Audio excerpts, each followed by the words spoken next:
Bom dia, galera. Hoje estamos aqui na pista de Itajaí.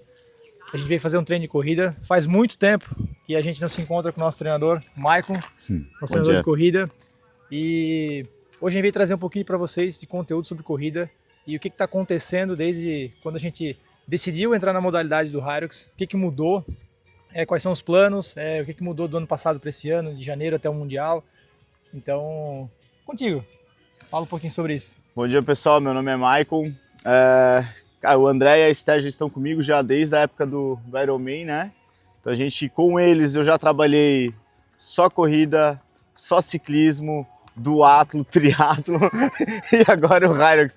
Eu nunca vi um casal tão eclético, mas a gente sabe do potencial dos dois e tudo que eles se meteram para fazer, eles fizeram com muita excelência, me deram muito trabalho, porque toda hora eu tenho que me adaptar com algo novo e o Hyrox, para mim, que vem do triatlo, vem da corrida, está sendo um desafio bem grande, porque tudo é muito novo, né? A gente ainda está descobrindo muita coisa, tem muita parte da fisiologia, inclusive, que a gente está entendendo. E a gente está com esses dois esse casal agora classificado para o Mundial e a missão é fazer eles chegar da melhor forma para lá. E logicamente que agora eu estou muito mais ouvinte, principalmente do André, a Esté, botar para dar porrada, ela vai dar, não tem jeito. A gente tem uma troca bem interessante aqui com o André e eu tenho aprendido muito, na verdade tenho aprendido muito mais com ele do que ele comigo. Então essa troca, logicamente que com que ele passa para mim, me dá segurança para elaborar os treinos. A gente vem nessa sinergia e tá dando certo. A gente está obtendo um resultado bem legal aí. E muitas vezes a galera vê que a gente só posta muito sobre o Hyrox, né? Mas esquecendo que a corrida, ela é mais do que 50% que existe no Hyrox, né? E a gente divide bem nossos treinos entre segunda, quarta, sexta, a gente treina o Hyrox mais específico, os movimentos funcionais, porém nos outros dias a gente tem a corrida, né? E essa parte da corrida, né, que o nosso treinador, que o Maicon, tá passando, tá fazendo pra gente tá seguindo. Então, lembrando que por mais que vocês vejam muito o Hyrox, ali os movimentos, a corrida, ela tem que ter essa base, né? E também é um diferencial nosso, né, nessa modalidade, porque já tinha esse lastro aí da corrida. E esse é o desafio central, assim, da minha parte como treinador, entender que eles têm uma valência, né, que responde muito da modalidade deles, que é a corrida, que é da onde a gente vem trabalhando essa base. E quando eles fazem essa publicação, principalmente, né, falando agora um pouco deles, relacionada ao Hyrox, na verdade a gente tem muito trabalho de corrida, assim como a própria Esther comentou, bom dia, que essa situação de correr, eles têm a planificação de treino toda segunda, quarta e sexta, juntamente ao próprio Hyrox, e chega no final de semana a gente tem um acordo, né, que daí tem o volume para quem não sabe é a distância, eu faço a programação no volume e automaticamente a gente complementa com os treinos de Hyrox. Então, ou seja, as duas modalidades elas têm que estar numa sinergia ali, porque senão uma vai conflitar com a outra, principalmente em relação às distâncias. Quando a gente vai somar lá no final da semana, a gente tem que tomar muito cuidado para não extrapolar e automaticamente entender que eles têm que ter demanda energética também para suprir toda a intensidade dos treinos, né? Tem a questão da distância também, né, André? Que a distância do Hyrox são 8 km dividido em tiros de 1 km, né? Então, ou seja, são 8 sessões de 1 km, com volume total aí de 8 km. Até um adentro, né? Como a modalidade é nova para nós, a gente estava treinando em cima desses 8. Sim. Mas hoje sabemos que tem numa prova oficial a área do Rock Zone, que coloca ali pelo menos mais uns 100 metros, né? Então, no final, até a última prova nossa, deu quase 10 quilômetros. Então, até essa semana, nosso volume de corrida já aumentou, que a gente faz diferença, né? Num total, no final dá bastante diferença. Então, que não é só aqueles 8 quilômetros. Acaba sendo pelo menos 1 quilômetro a mais ali, né? E conhecendo isso, essa transferência de conhecimento também fez com que a gente aumentasse as distâncias de treino deles, que era algo em torno de 25, 30. Hoje a gente está beirando seus 50. Muito provavelmente em algum momento isso vai ultrapassar. Por hora tem que gerar adaptação. Sim. E é isso que a gente está fazendo. Então essa semana nosso volume aumentou e hoje a gente, terça, quinta e sábado ou domingo ali são dias de corrida, né? E hoje vocês vieram aqui junto com a gente tem 11 quilômetros para estar fazendo, né? Então vai ser um fartlek que a gente vai estar fazendo agora aqui nessa pista. O André e a Esté, hoje eles têm o mesmo volume, eles têm um treino, né, até toda a programação eu passo através de um aplicativo que é o Training Peaks. Isso aqui já está no relógio deles lá também, tem essa sincronização. Eles têm um aquecimento agora de 3 km, a série principal deles são 6 km de fartlek, então, ou seja, dentro da distância de 1 km eles vão variar entre 300 metros moderados, que seria a zona 2 deles, tudo em pace, e 700 metros já no ritmo praticamente de prova, uma prova de 10K. Eles rodam abaixo do ritmo que eles vão estar rodando hoje aqui. Então, dentro desse 6 km, eles vão ficar variando entre 300 metros moderado, 700 metros forte. Depois eles têm mais 2 km leve de desaquecimento. Aí dá para perguntar como é que eles estão e tal. Provavelmente eu vou sugerir que eles corram para o sentido contrário da pista. Mas é um treino legal, um treino com uma predominância aeróbia. Não é um treino de alta intensidade, não é um intervalado, nem supralimiar. É um treino mais de controle, né? Fazer com que a gente ganhe volume. Essa semana ela já tem um volume um pouco maior. Ganhe volume, gere adaptação, principalmente a fase aeróbia. Enfim, e tenha um certo controle, a gente entender exatamente como é que eles estão. A princípio, estão muito bem. O André responde muito bem esse tipo de treino. É isso.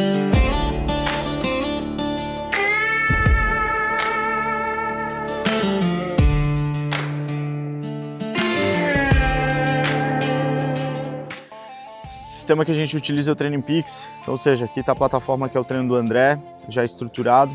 Então, como eu tinha dito, né, a série de aquecimento e tal, todo ele vai estar aqui. Então o aquecimento do André vai estar nessa faixa de 4,33 a 4,51. Depois eles têm uma variação de ritmo. A série forte dele, de 3,49 a 4, que seria os 700 metros. Mais ou menos o que eles entregaram na prova agora na última prova de Hyrox. A ideia deles era correr abaixo de 4, então, ou seja, aqui praticamente é um race pace, né, e aqui é mais um ritmo de controle mesmo. Depois a sequência deles de desaquecimento. Toda essa estrutura aqui está no relógio deles lá, então, ou seja, eles já sabem exatamente o que eles vão precisar fazer. E essa interatividade automaticamente me gera dado, me gera informação, e a gente entra para tudo que a gente vai fazer com dados, né? Então a gente tem uma precisão de acerto maior.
Na quarta tu deu a dica, eu acho.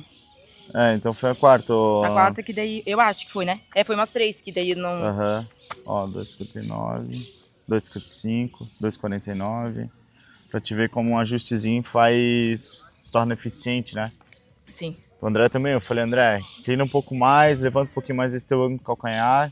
Ele, claro, tá difícil manter em zona 3, mas tem que se policiar. Coisa. Quando eu via tava 4, daí quando eu te via eu olhava. Uhum. Aí tava 4, 4,10, 4,5. Isso. Daí só ficar ligado que esse padrão que a gente ajustou aqui é o que vocês têm que correr. Entendeu? Se policiar, que tem que inclinar tronco, levantar um pouco mais, ter um pouco mais de ângulo de calcanhar, se torna mais eficiente, a entrada de médio pé de vocês funciona mais. Uhum. E aí se ligar porque tu é muito propenso a tocar muito de ponta de pé, sim, mais do que a sté. Então se ligar para ver se tu não tá entrando muito com ponta, tá? Para não sobrecarregar tendão e tudo mais. Sempre médio pé. Tanto que eu lembro quando eu te falo que meus tênis de placas tem que ser com um amortecimento para frente. Para frente. Porque se ele é muito seco na frente, eu sinto muito dor na ponta do pé. Exato. Então eu já se ligar porque é um padrão mecânico teu, né? Mas esse ajustezinho aqui vocês vão ter que replicar, cara, porque realmente tá uma corrida muito reta, sabe? Tava muito vertical a corrida de vocês, dos dois, tá igual, assim, eu olhava os dois passando, tanto que pra mim era difícil entender em que zona que você estava, porque a postura dos dois, da zona 1 e zona 2 era igual, da zona 3 no caso, né? E aí depois que vocês mudaram, tipo, visualmente eu já consegui entender o ritmo que vocês estavam. Ó, fechou, fizemos 11,40, meu ritmo médio 4... Fizemos 11 quilômetros, ritmo médio 4,40. E que a gente tá conversando agora, que quando a gente corre, é muito automático, né, a corrida. A gente não fica pensando em biomecânica. E o Maicon, nosso treinador, ele mora numa cidade, a gente mora em outra, então a gente não tem com frequência esse treino presencial, né? E hoje a gente viu o quanto, mais do que nunca, como é importante, né? Uma dica, assim, ó, bem prática, que a gente já conseguiu aplicar, foi da posição, tanto minha quanto do André, mesma coisa, a gente correndo muito reto, né? Sim. E quando a gente tava em tiro de Z3 e depois uma Z2 para dar uma recuperada. Aí a Z3, ele pediu para inclinar um pouco mais, levantar mais o calcanhar, e aí a gente não conseguia manter a Z3, se transformou numa Z4, ou seja, a gente começou a correr mais rápido e estava eficiente, e a percepção de esforço era praticamente a mesma, né? Mas a gente via pelo relógio que estava numa Z4. Então foi uma dica, assim, ó, que se o Michael não estivesse aqui com a gente ia continuar correndo igual antes. Né? Então isso a gente vai ter que começar agora a prestar atenção, pensar na biomecânica até virar algo automático, né? Sim, é isso aí. E na verdade o difícil agora vai ser eles mudarem esse padrão mecânico deles, que é algo que é intrínseco, e correr pensando novamente, né? Porque antes eles saíam para correr e saíam para correr. Automático. Agora eles vão ter que pensar, reativar, né? Estimular de forma neural esse ajuste, um ajuste pequeno, coisa detalhe, mas que para quem já tem uma performance boa faz muita diferença. Tanto que foi, como dito pela Steph, foi difícil manter um ritmo que era para estar encaixado, era para ser um ritmo forte, não muito forte, né? E o fato do ajuste ali automaticamente fez com que eles tivessem mais eficiência. Mas é isso, agora é correr pensando e se ligar nisso ali. E até a questão da pista, pra gente é algo diferente, né, correr na pista. E eu ainda falei pro André, assim, cara, 11 quilômetros aqui no mesmo percurso. Passou rápido, né? Muito. Eu falei, passou até mais rápido quando é na rua. Porque a gente, sei lá, concentrava ali na pista, na biomecânica da corrida e entra num flow, assim, ó. Exato. Quando vê, pô, já acabou, né? Parece que a gente correu 11 quilômetros. Sim, passou rápido Né? até pra mim ali vendo vocês. O interessante é que daí a gente consegue enxergar bastante coisa, né? E prestar atenção, né? Porque tu não tem tanto movimento ao nosso Carro redor, não tem passando. carro passando, não tem que se preocupar com tanto buraco, por mais que tenha alguns obstáculos ali no meio, poucos. Mas a gente consegue focar na corrida e ficar prestando atenção no que realmente precisa alterar, né? Até porque como a gente está buscando performance, hoje a gente fala aí que quer baixar 3 minutos numa prova, só que cada detalhe é muito importante, né? Porque se a gente conseguir correr mais rápido, gastando menos energia, Exato. automaticamente a gente vai conseguir melhorar as nossas estações internas lá para poder fazer mais rápido, né? É isso. E quando precisar, temos aqui o nosso coach aqui, ó, tá à disposição. Quem quer estar iniciando a modalidade de triatlon, Hyrox, corrida, ele já é assim, um treinador híbrido. Ele era do Ironman ali, do triatlon da corrida, mas agora é Hyrox também. Então, e não é só para quem quer performar, não. Quem quer correr e correr direito sem estar se lesionando, né? Não sair correndo todo dia, de qualquer jeito, fazer qualquer treino. Então, ó, Maicon aí da T2. Show. Que indicação. Valeu, gente. Bom treino Mais pra vocês. um ponto aqui, peraí, que eu gosto de falar. Eu e a Esther, a gente sempre se importa muito com quem vivencia o esporte na prática. Não só na teoria, mas na prática. Ele escuta a gente, escuta os feedbacks, né? Então tem essa troca e eu acho que isso para nós, nesse relacionamento que a gente tem, treinador, atleta, é o mais importante para a gente crescer mais rápido. Boa. Então o Michael ele também foi fazer umas aulas de Hyrox para entender um pouquinho como é que as vias energéticas, né, que a gente utiliza no esporte, como é que a gente pode somar isso para dentro dos nossos treinos de corrida e assim poder extrair o melhor nosso nessa jornada até o rumo a Estocolmo. Exato. Fechou? Show. Obrigado, galera. Até o próximo vídeo. Valeu. Show. Obrigado pela moral.